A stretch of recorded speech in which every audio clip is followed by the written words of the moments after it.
I was at a super impressionable age, and you guys had this thing where you were both super cool, hilarious personalities, cool tattoo people. Also, I don't know, your way of interacting with the outside world, your morals, the way you treated people. And like, I found this to be such an important thing still to this day, that I'm like, I wish the whole world had this.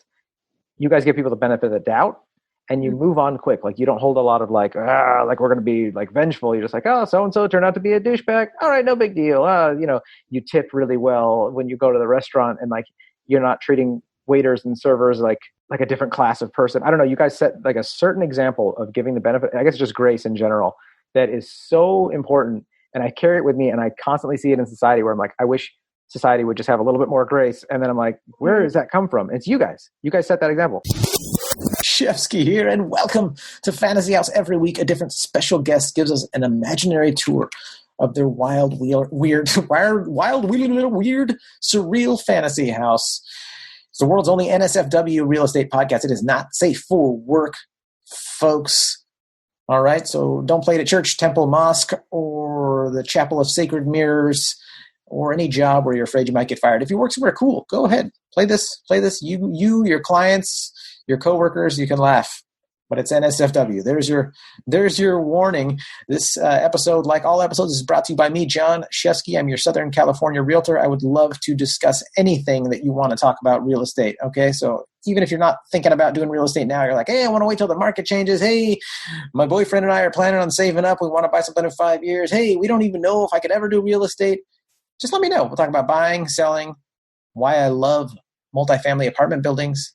I would be happy to do a free Zoom consultation with you. They're a good time. You can drink while I'm sitting here chatting real estate with you. You can ask me a bunch of questions. I had someone the other day spark up a bowl and start smoking pot while I was discussing serious real estate stuff. And that to me is just fine. I had a great conversation. It's a good time to connect when you're stuck at home or you're trying to avoid being out doing a lot of stuff during the pandemic. So hit me up, fantasyhousepodcast@gmail.com, or send me a direct message on Instagram, JONSHEFSKY. Why not? Let's do it. Let's talk real estate. It's a great time. This episode is a special one. They're all special because I just keep having all my friends on. It's just great. My guest, her and her husband have just been a huge influence on me. They were mentor figures when I was younger, getting into the tattoo world. They are just fantastic human beings. They showed me that you could be cool, be tattooed, be cool, be into cool music and cool art, but also be really cool, kind people. And it's a really cool combo. It's a really great combo. And I'm just so stoked that Jen made time. Jen Davis is here today. She's the owner of Mule Tattoo in Orange.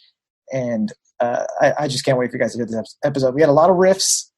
We talked about when we were in voice acting class together. We talked about the tattoo world. We talked about her childhood, and her fantasy house is definitely interesting and just great. So I hope you enjoy it. Now, in the words of the great Angelo Bowers, let us do this. Won't you take it?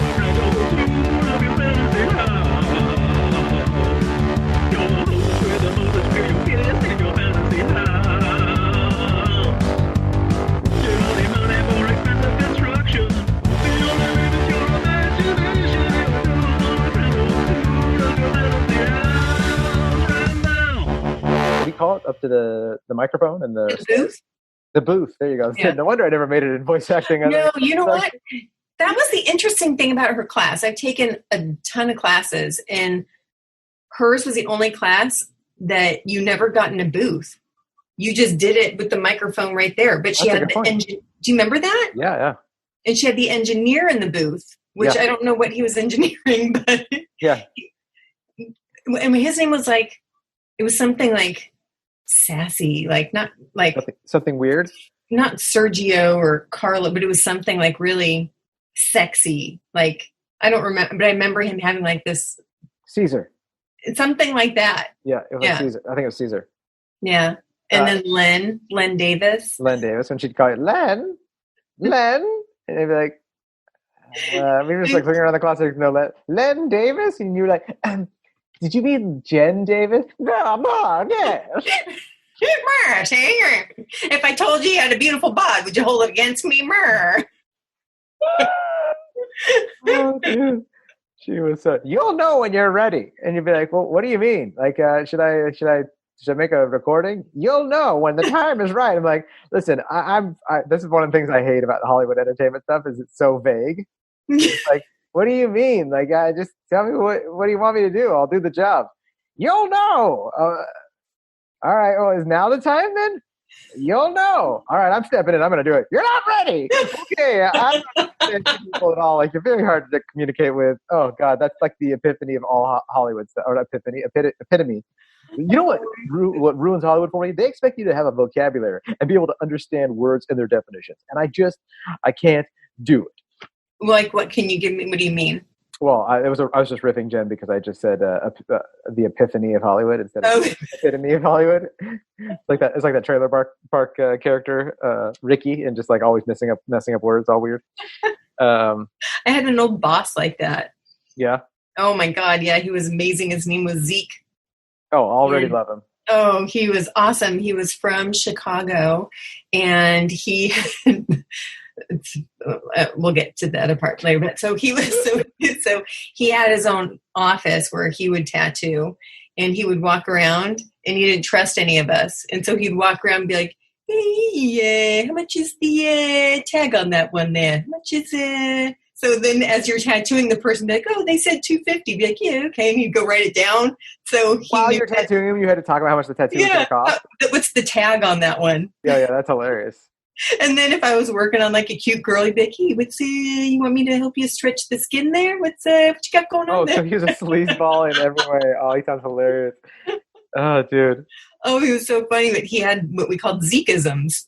Zekeism? Yeah. And he would say he was going to fire this kid. He's like, "Hey, you're expandable."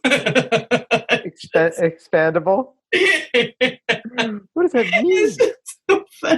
He was so funny. Oh, he was great. He was really great.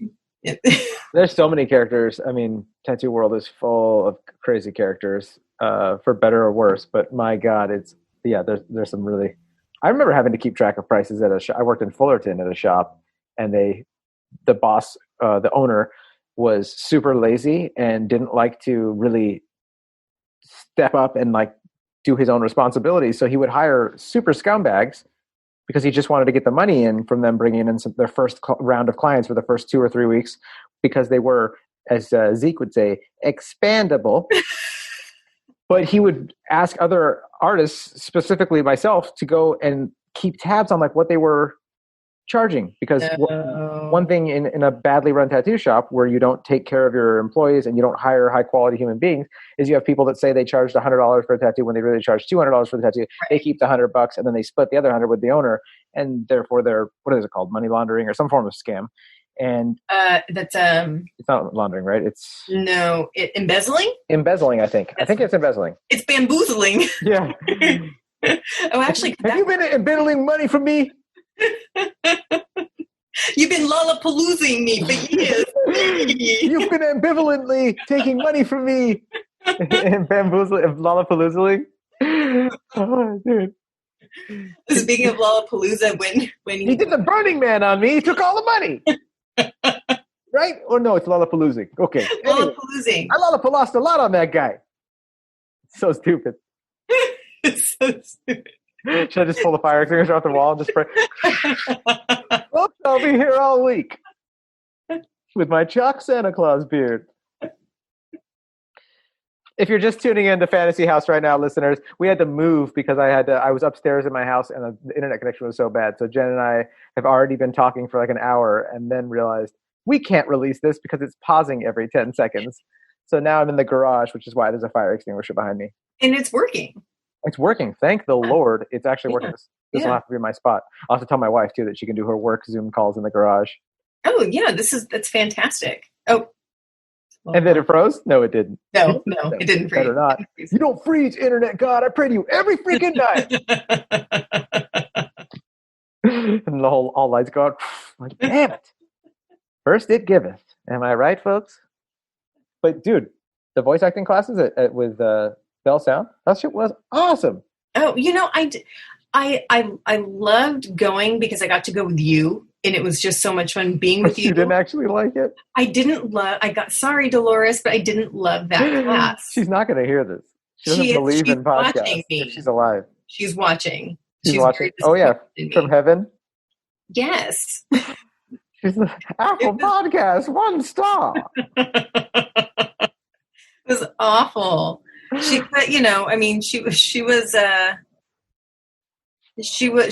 was fun, but I wouldn't have never taken the class again. I only had one other class that was worse than that one. And what was that like? That one was just the worst. It was really bad. These people, they were not the kind that'll be like, you're not, you'll know. No, they're like, oh, you did one, you're ready. Let's go record in the booth right now. Make your demo. It was awful. They just wanted the money. They just wanted to charge you for your demo. Oh yeah.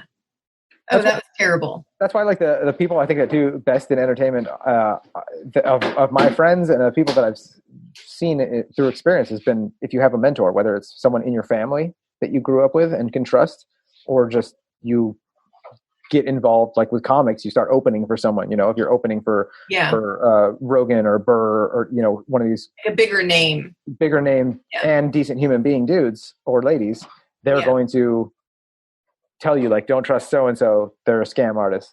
But if you don't have that, you're just like, here's my money, Hollywood. And you're so eager and you think you're really good. I thought, I'm fucking amazing, so I should probably, be doing my demo. And you wouldn't rip someone off like that. That's the other thing, Jen, is you're not the type of person to do that. So to you, like, it almost seems inconceivable, but that's something you should be looking out for. Like, I know people said this was a hard town, but this person's clearly nice. They're going to help me record my demo for only $2,300. Of course. They believe in me. They believe in you. Yeah. They've been working here for years, and they saw something special in me. They wouldn't lie. Why would they lie to me? They saw something special in me. Why would they lie? They wouldn't want to burn bridges to me. The whole class is good and is ready to make their demo. They make $14,000 a week getting people to do demos. Terrible. Bob Bergen, who's Porky Pig, he was one of the best coaches I ever had. And Sue Blue.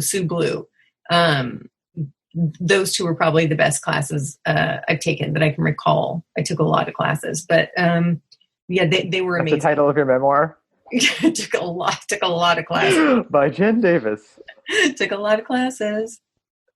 Dude, I love taking classes, but I don't know. It's definitely a weird world, and of the friends that are doing well in voice acting, the dedication and that stuff, it seems like, they just go to the booth, record something, then they leave. But it's like their obsession with knowing pop culture, being able to, like, interact at the cocktail parties and know, like, the voices. I filmed a couple years ago. Well, now it's probably been 5 or 6 years ago, but we did a pilot for Josh Robert Thompson, who's a fantastic voice actor. He's been on Fantasy House. He was Jeff Peterson from The Late Late Show with Craig Ferguson. And he's just done a ton of voices. Morgan Freeman's voice double, Arnold Schwarzenegger's voice double, wow. Ton of stuff. And man, like the stuff that he is able to do, and at his level, plus not just the skill of voice acting, but like the networking and being in on that world of Hollywood and that stuff is like, that's where I suffered there because I'm not very, I'm super socially awkward, which I know a lot of people in the industry are, but they say that and then they get together like, we're socially awkward together. So that's okay. Drugs. It was awful. I hated that. And the funny thing was the more classes I took, the worse I got. So I did great in the beginning, and I would do like a couple of things here and there. I booked a few things like, I guess I'll do this thing. Oh my God, I got it. Okay. And then I would, do more and more and more classes. And I was shitty. It was just terrible. So that's an interesting insight, because so much, there's such a belief in like that you should just keep going. You're never going to be educated enough. Keep reading, keep going to the classes, but what you're explaining to me right now is almost like your natural talent and your comfort of just relaxingly going in and doing a voice maybe you started second guessing all that stuff and trying to rebuild who you were. And it's like, you're not a 7-year-old taking voice acting classes, learning how to speak for the next 20 years. you're an adult that took a voice acting class, and then they're telling you like, try it this way. And then now when you're going in, maybe you're not as, when you're in the booth, you're not just like, yeah, I got this. You're like, do I have this? I think I've been doing it wrong. Maybe I should do it this way. So it was more actually with the commercial side. Okay. I actually did learn a lot doing the character stuff. Yeah. But commercial wise, I felt, and I did learn, like in the beginning, I took a commercial course, took a couple, and I got some really great tips out of that. And I was like, oh, okay, I get that. But then after like maybe 2 courses, and I kept going with the commercial stuff, that's when it started because then I was taking everything that I was told and trying to put it into the one piece of copy.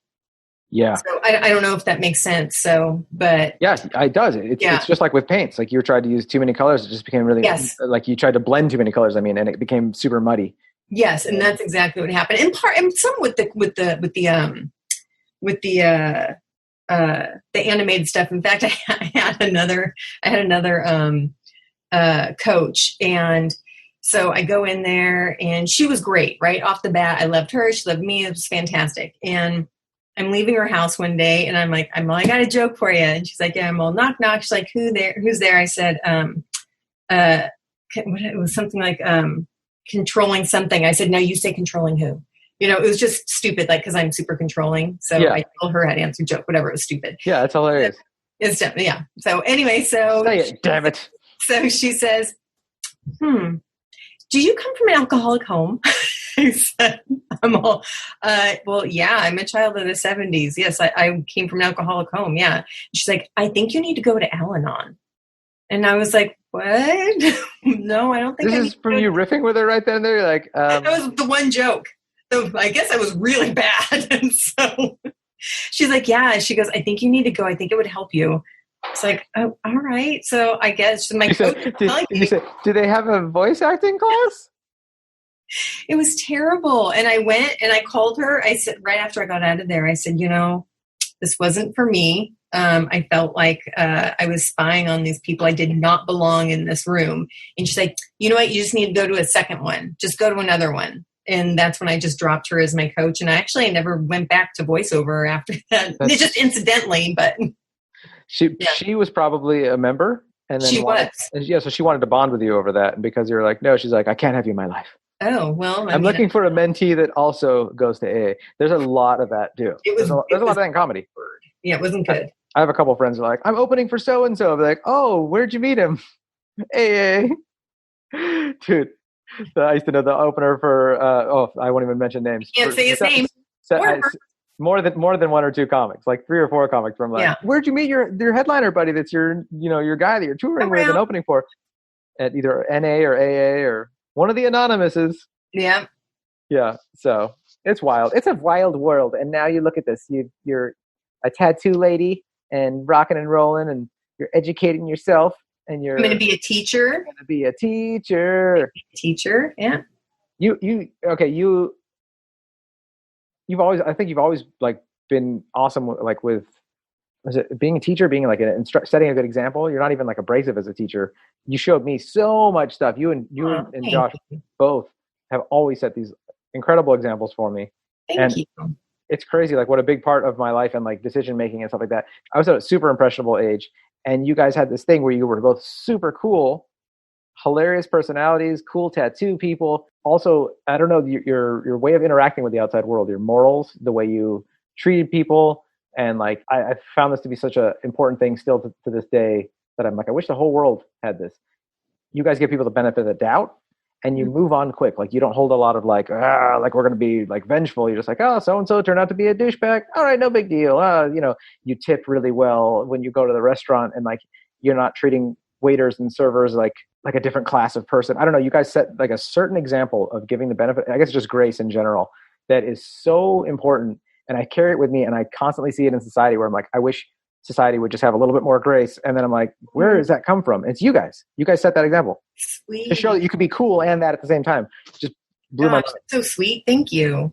My goodness. It moves me, and I'm so grateful that I got to be influenced by you guys, and it means so much to me too, because I've got my kids now and I try to teach that stuff. And I'm just glad you guys got to me when I was at a young age, because I could have easily just been hanging out with pieces of shit people and been like, oh, this is how we're supposed to act. This is what society's all about. This is how people act. And somehow I ended up getting lucky enough to be around you guys. And I was like, it's cool to be a decent human being.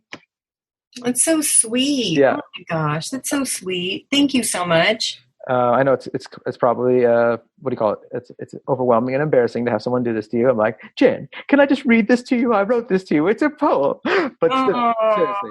But I don't know. I just want to tell you that. I know I've told you that stuff before, and I just need to try to package it nicely. And I was like, well, we're on the podcast. I have to package it nice. I can only do this for 30 seconds.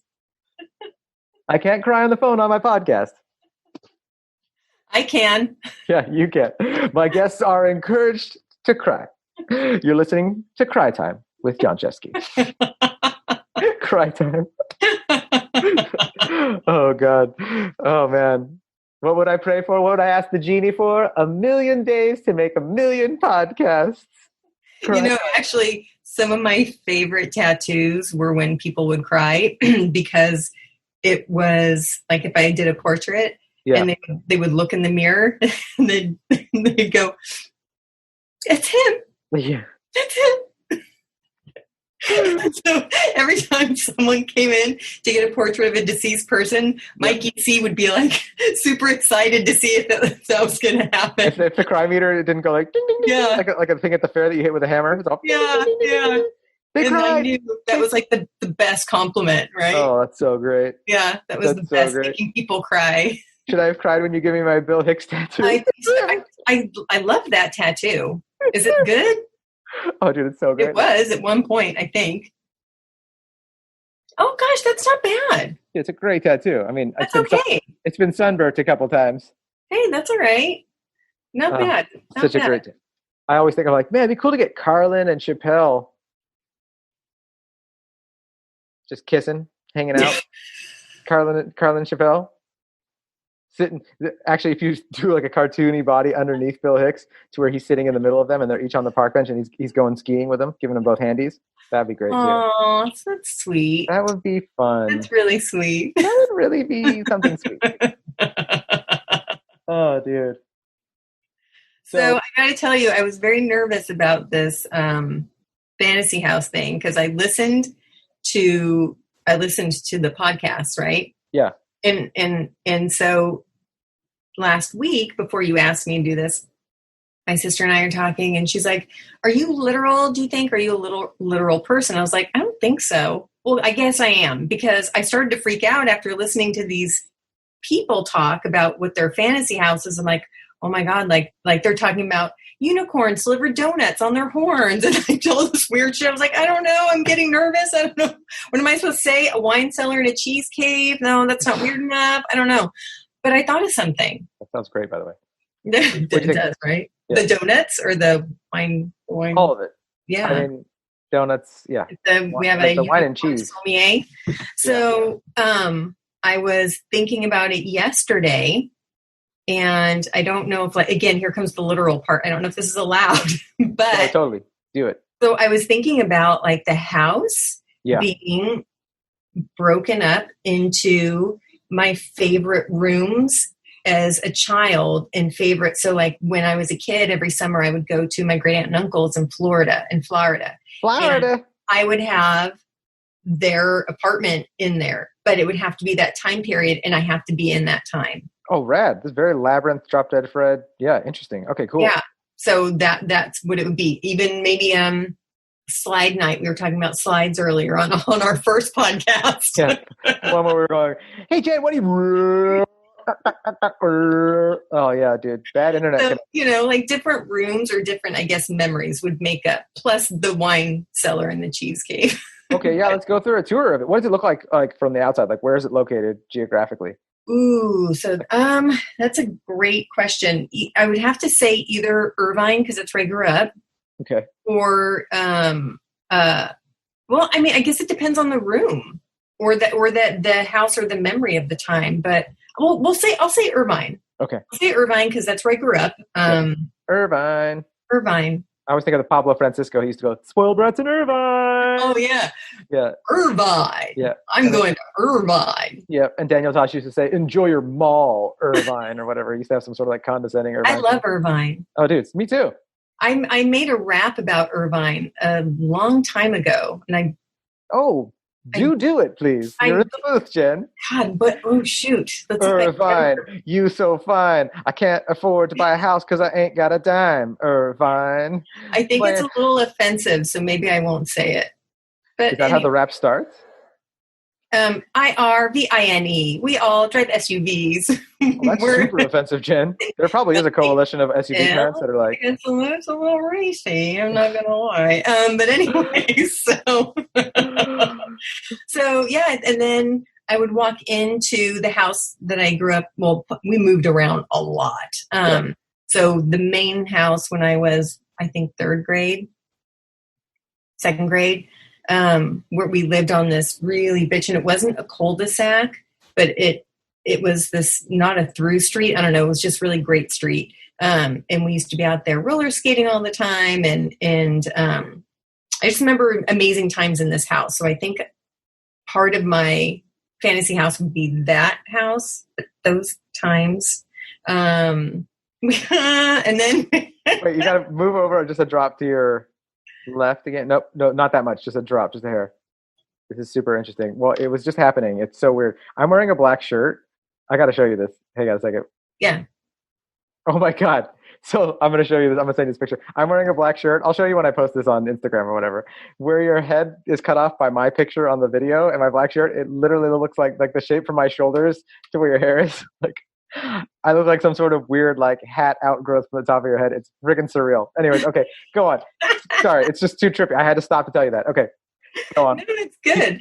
Descriptions. There was another house in Irvine when I was 5, and it was just this. My dad had just gotten us 3 kids, full custody in the 70s. Yep. And I remember constantly playing there. I don't know, just all these memories with like. So again, going over, as we talked about in the first podcast, slides, the old slides and the old like negatives that I've been finding, it's sparked all these memories that I forgot I had. Yeah. And so I would love to go back as I am now, but in that little kid body, so I could actually totally enjoy all the freedoms, enjoy, my dad's past, but enjoy my dad and my great aunt and uncle at their place and my grandma at her place. And I think that would be my fantasy house. Oh, just I love that. My past. Okay. As a child. Yeah. So do you want to describe like some of the different rooms? Like, you can just, you don't have to go to everyone and anything like that, but just the top, Yes. Okay. So we walk in the front door. What are we walking into? Hey. So we go through the front door. We're going to be in Florida. Okay. And we're in this condominium with the kitchen, and to the left is that gold veined glass. Okay. The kitchen has metallic, like paisley wallpaper. Okay. And we would eat Entenmann's all the time. We would have midnight snacks all the time. What Entenmann's? Are you talking about like the Danish thing? That's like yes, the chocolate donuts, the cheese Danishes. Cheese Danishes. I used to love those at my Bubby's house. They were amazing. Yeah. And as a kid, you don't care. I mean, that's all we ate all day. That Milanos, we felt very fancy and bougie eating, because that's like Pepperidge Farms, the cookies. The Milano. Oh, I still go crazy for those. I'll buy them every now and then, like every couple years for like a little cheap thing. Oh, the way they crunch on you, they sink into your teeth. Oh, Milano. Mm-hmm. Alyssa, your cookies are the bomb, girl. Alyssa Milano cookies, eat them every day. Double stuffed. Double stuffed Alyssa. That sounded wrong. Keebler wrote that. Keebler wrote that. That wasn't me. Okay, blame it on the creepy. Oh no, double stuffed Oreo. Whatever. Anyway, you get it. Right. So apparently she gets it. Folks, we will be here all week because we are quarantined. Please bear with us. Alyssa Milano, if you're listening. I debated having a cocktail before this, but I'm glad I didn't. I am so glad. So anyway, so Entenmann's. So I had 2 shots instead. Those big glasses of whiskey. So I'm glad you brought that up because there's also booze involved at my great aunt and uncle's house. So every day he would come home from work and we would pour him a shot of what we called fire water, and he would let us have some. How old are you? You're just trying whiskey? Like, I was like 7. Whoa! Didn't that just burn your mouth and make it numb? Well, that's why we called it fire water. But we still did it every day. I already said fire water, Jon. I am thick in the head, Jen. I don't know what's going on. So those were like the best times. We would dress up as hookers and they would give us money. Oh my God. Oh, is this still in the 70s or is this the early 80s? This was, I was born, so this was, you're looking at the 70s, late 70s. I was born in 72, so late 70s. Like late 70s. Okay, yeah. A totally normal time to give a 7-year-old whiskey and be like, you're a hooker, I'll give you some money. This is hilarious. These kids are great. We dressed up in my great aunt's clothing. Those were some of the best times of my life for sure. We're spending it with them. They would take us to vaudeville shows, burlesque shows. They took us to fine dining. They wanted to culture us. They just wanted to expose us to they were just bitching. We gambled with them. Cool. They were really bitching people. That for sure is like the focal point of the house would be so that. Cool. Yeah, it was really cool. That's beautiful. So that theme colors, I'm thinking, what is it? Is like sea foams and like what? No. So you had a lot of golds, a lot of. You should see. I have all the frames from my Bubby and Zeta's house when they passed. We kept them, and I was like, I don't know what to do with all these gold frames, but I don't want to throw them away because it's my Bubby and Zeta's style. But I'm just like, it's a lot of gold. This painting, I inherited their paintings. Oh yeah. So here's one of them. This painting here cool. has been in it's like shown up as cameos in the old slides from like the 60s. So cool. Let me describe it for our listeners. It's a ship, classic like ship in a storm. Yeah, it's so bitchin'. And then there's I've got you can't see, but there's like drunk clowns and so I inherited all their paintings. Also, they were just rad people. They collected art.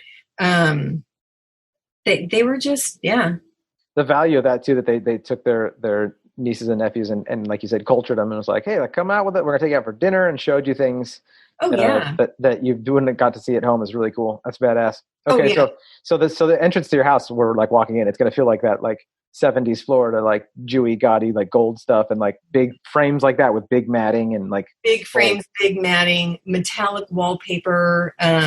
They had they have a lot of mirrors, like walls that were full mirrors with like there's the glass. Yeah, they had two. They had 2 glass gold veined walls. They smoked, of course, in their condo, which we didn't. I mean, that was awesome.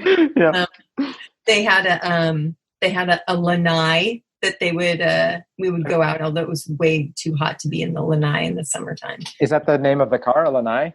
No, that's like the patio. Okay. I was like, what's a covered patio? I didn't even know they called it a lanai.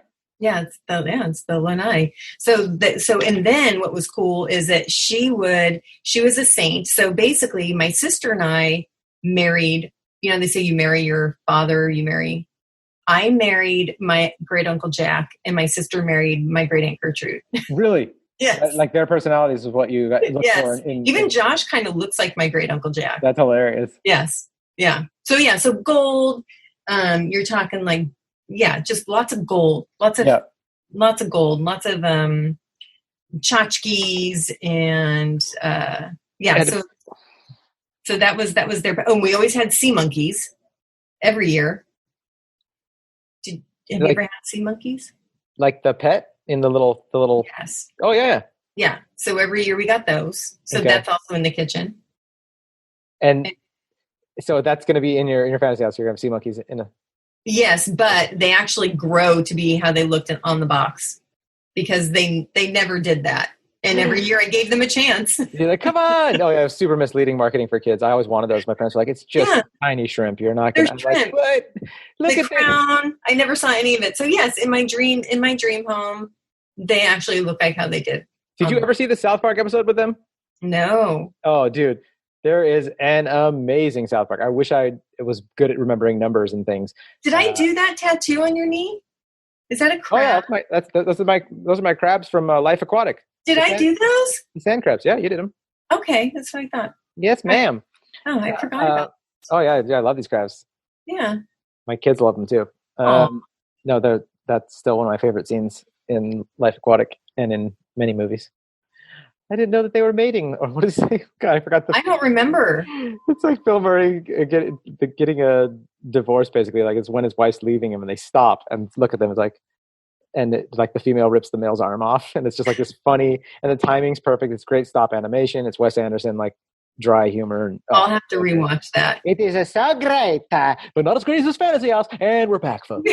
So there's a great episode of South Park that you need to watch, and it is about the kids getting the sea monkeys, and they do turn into like giant, like they have a whole society going on, and there's like funny line after funny line, and there's a lot of semen jokes, and it's a great episode of South Park. I'm sure you could Google that, like Seasiety or something like that, and you guys have to watch it. Have a drink and sit back and watch that episode. I want to watch it after we're done recording.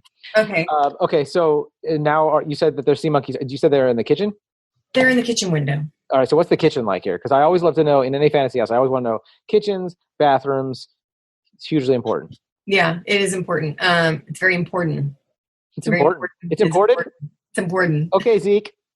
It's very important. And the most important thing is, did you say important? So the kitchen was very tiny. So you walk in, and there was like a little table with, I think it was like it had 2 chairs, but you could have 4. It was tiny, like a little kitchenette. Yeah. I remember sitting in there all the time. In the middle of the night, we'd get up to play cards with my great aunt and eat. There was a passing window to the living room right there also.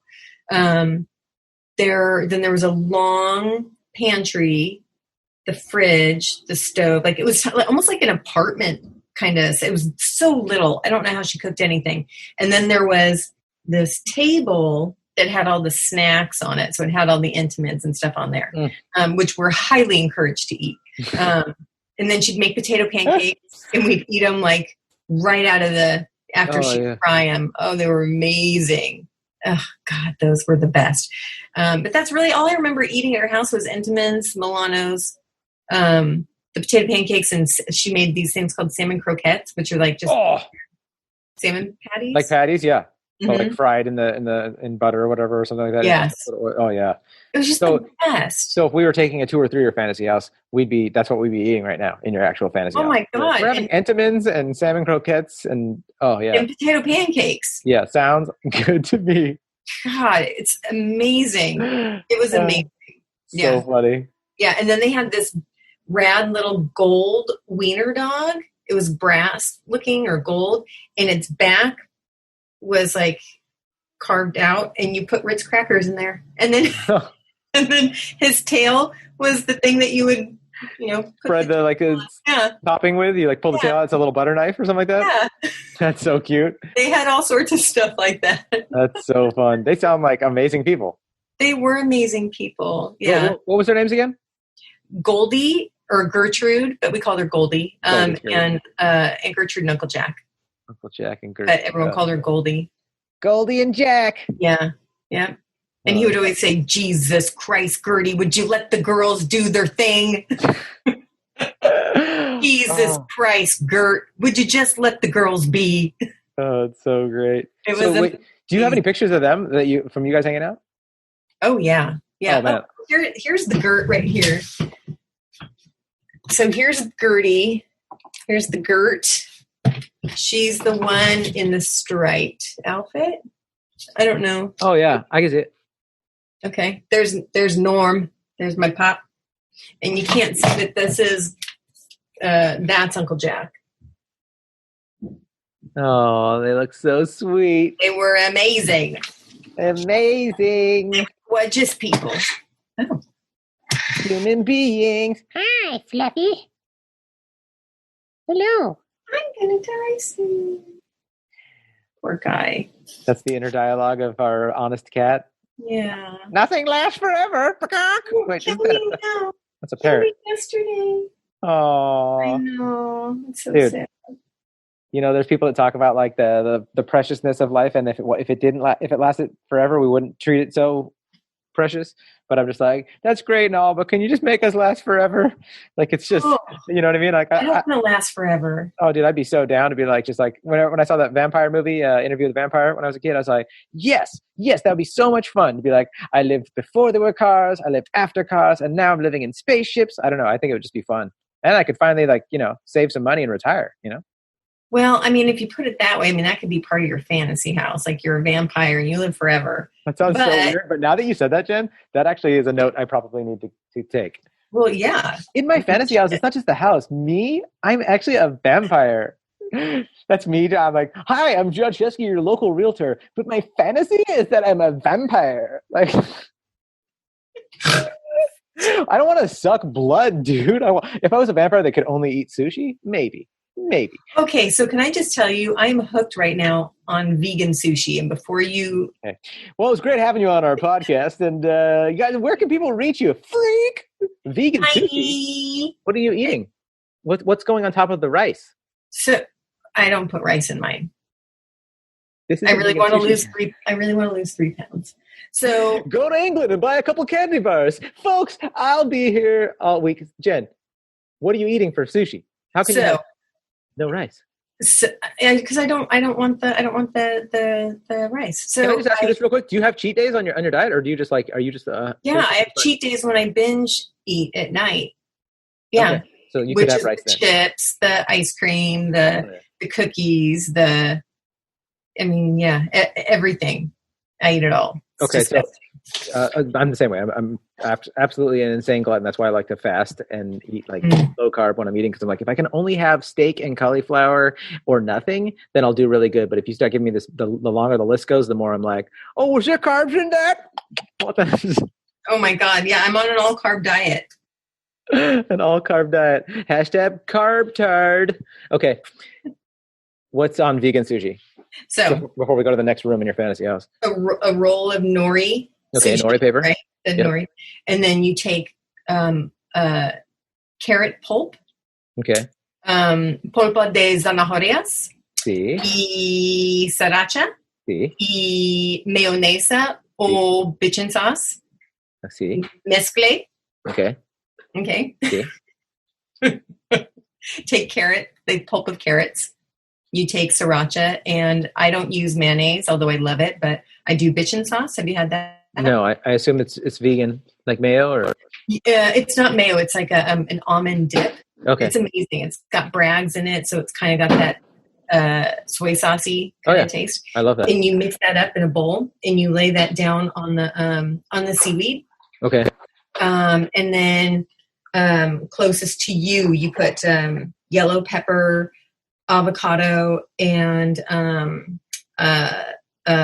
cucumber, and then there's that Fuji kaki. Right? The sauce that has like the nori paper and the vinegar, like the.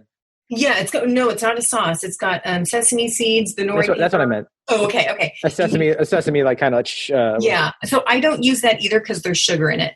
But if you're going to make it, it gives it more of a fishy flavor. Yeah. And then you just roll it up and chop it up, and it's amazing. It's almost like you're making vegan spicy tuna with the carrot pulp. That's exactly what it is. Okay. Yeah. And then if you use parsnips taste just like crab. Then you could do a California roll. Really? With the parsnips, yeah. Now I can't claim this as my own. With the parsnips, that was me, and the bitchin sauce was me, but the actual recipe I got from Tabitha Brown. And so she did it, but she does it with mayonnaise, and she makes it good with rice. And so she makes like the good, legit way. But I eat like 1 to 2 rolls a day now. I'm obsessed with them. They're so good. I will do, and for our listeners that are like, I already know how to make all this stuff, John, tell us about the fantasy house.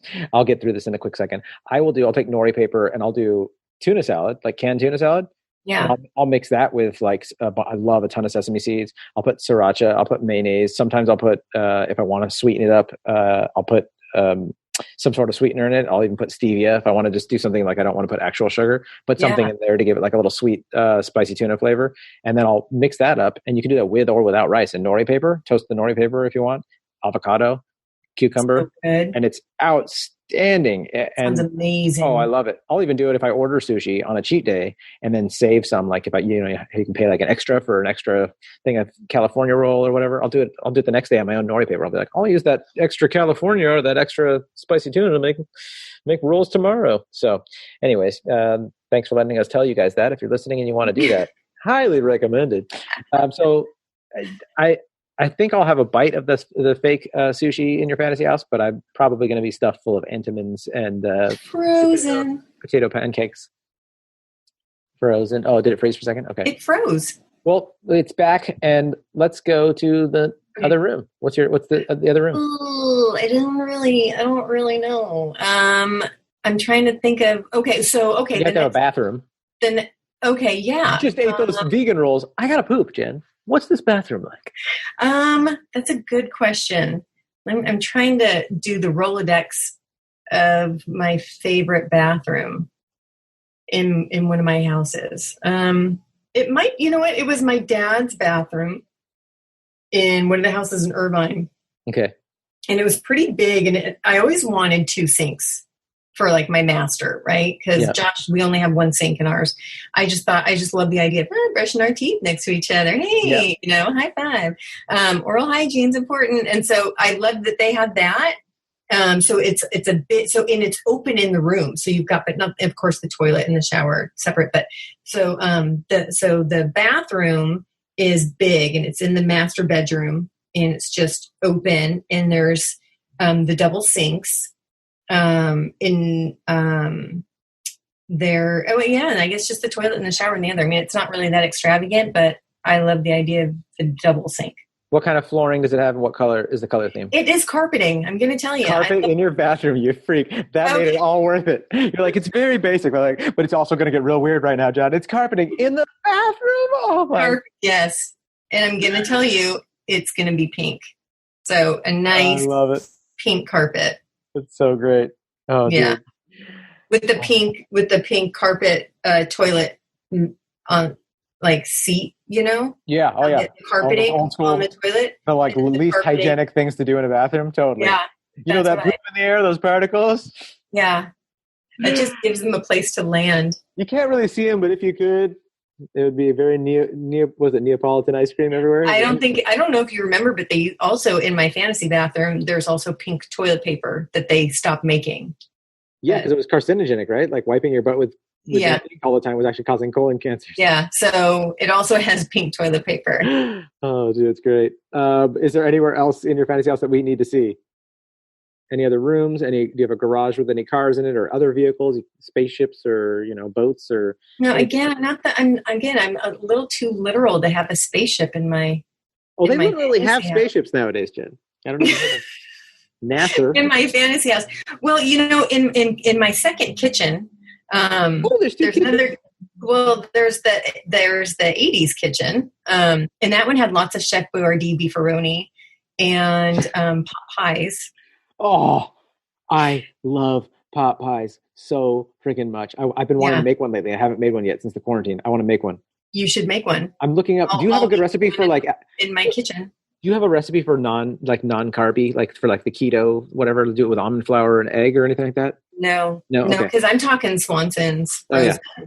I like the Murray calendar ones, just definitely the chemical-y ones that you get at the store. Yes. Okay. Yes. And that looked out. That kitchen opened up out into the backyard. Yes. You can watch the kids play while you're cooking or cleaning. I watch the neighbor kids play. Yeah, not you necessarily. I'm just saying that's why it's like the kitchen sink window so that you can see your kids playing. It's like the whole thing behind those farm sinks. Oh, yes. It had that. It did have that. Yes. And there was a pool with a slide and a jacuzzi and a diving board. Oh, yeah. Yeah. But again, this is just memories. It's not, it's it's beautiful. It's so cool to turn the memories into in the food, of course, it's important. Oh, yeah. In my dad's second marriage wedding cake in the freezer that I would cut pieces off. Would you really? Yeah. That's there. You're like, John, not just the Entenmann's. You gotta try some of this old cake that's been frozen for a long time, which never tastes good. It always tastes weird. Yeah. Oh, it's so weird. All right, well, I'll have a bite of that though for the show. Yeah, it's good. It's a little frostbitten, but I think you'll like it. That's and I think that. I think those are the rooms. That's badass. Can I just add one thing that you have to have in there? Yeah. Somewhere you have to have a portrait of your dad in his muscle, topless with his like muscle shirt things. Well, I'm thinking there's just going to be wallpaper of that. Okay, that's great. Yeah. It just has to be there. I just thought of it right now. I think that's your fantasy. How dare you? You're listening to John Comes Out of the Closet in Other People's Fantasies, episode 5000. This one titled, I'm Not Gay for the 5,000th Time. There's been an awesome fantasy house. Thank you. I'm glad I heard some of your fantasies as well. I don't have a fantasy about you having wallpaper of your topless dad. It's just so our listeners know, so they're not all like, oily. Jen posts pictures of her dad in like, he was a, what do you call it? Like a bodybuilder in the 70s, right? Yeah, he model. Yeah, he lifted weights. He was a model. I have all of his pictures right here. He was just like a super buff dude that like was extremely tan, and so the pictures are hilarious. Very tan. I have a whole bunch of his Playgirl audition photos.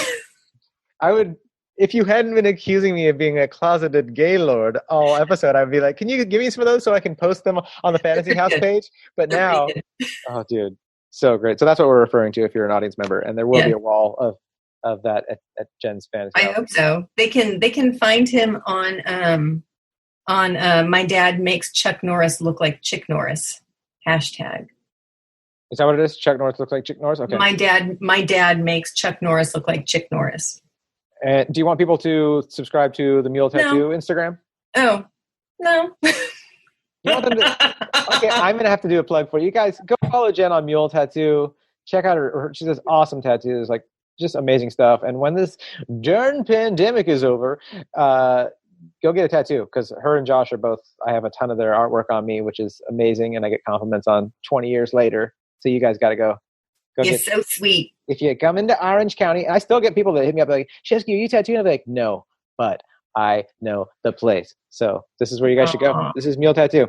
Jen, you're awesome. Thank you. You are too. All righty, friend. So much fun. Thank you for making some comedy with me. I appreciate it. Yeah. I love you very much. I love you too. I will talk to you someday in another 20 years.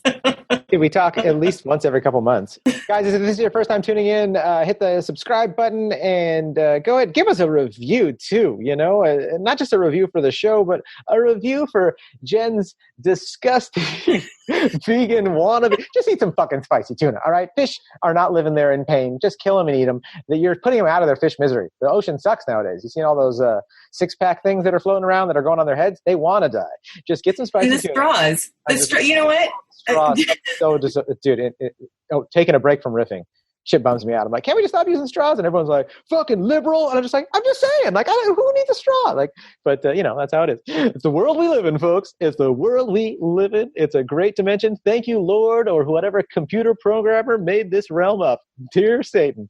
Guys, subscribe. Give us a 5-star review. Give us any review. You don't have to give us 5-star. Give us what you think we deserve. That's your God-given right in this beautiful frickin' country called America to give us whatever review you want. If you're a longtime listener, hit the share button and let people know about Mule Tattoo. Get in there and go get a tattoo as soon as the reopening happens. And if you're listening to this after the pandemic, hit them up right fucking meow.